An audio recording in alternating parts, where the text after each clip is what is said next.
এইদিকে আমার পেয়ারা মাখা কমপ্লিট আর বাইরে প্রচুর বৃষ্টি হচ্ছে। তো চল এখন একটা গাইস, আজকে আমি করব পেয়ারা মাখা। তো চল, এদিকে আমি পেয়ারা নিয়ে নিয়েছি, সবগুলো আমি আগে থেকে রেডি করে রেখে দিয়েছি। এই দেখো, এই প্লেটে আমি পেয়ারাটা মাখা করব। নুন, লবণ, নুন, চিনি আর শুকনো লঙ্কা নিয়েছি। আর এইদিকে নিচে সবগুলো ভালোভাবে ধুয়ে নিয়ে এসেছি ভালোভাবেই, তবুও একটু জল দিয়ে নিয়ে আসছি। তো চলো এটাকে এখন কাটা যাক।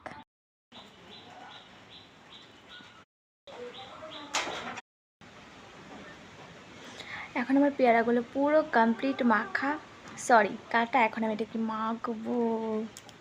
চলো মাখা যাক। কত সুন্দর লাগছে পেয়ারাগুলিকে। চলো এখন মাখা যাক। এটা আমি দেখি সরষের তেল দেবো, বুঝতে পারছি না। এখন টেস্ট করার পালা, কারণ মাখা কমপ্লিট। তো চলো টেস্ট করা যাক। আমি তো খুবই এক্সাইটেড খেতে।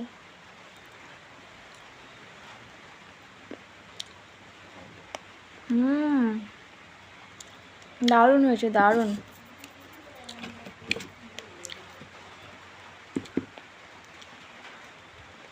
এটা সবাই ফলো করতে একদম ভুলবে না কিন্তু। আর এদিকে বাইরে হচ্ছে বৃষ্টি।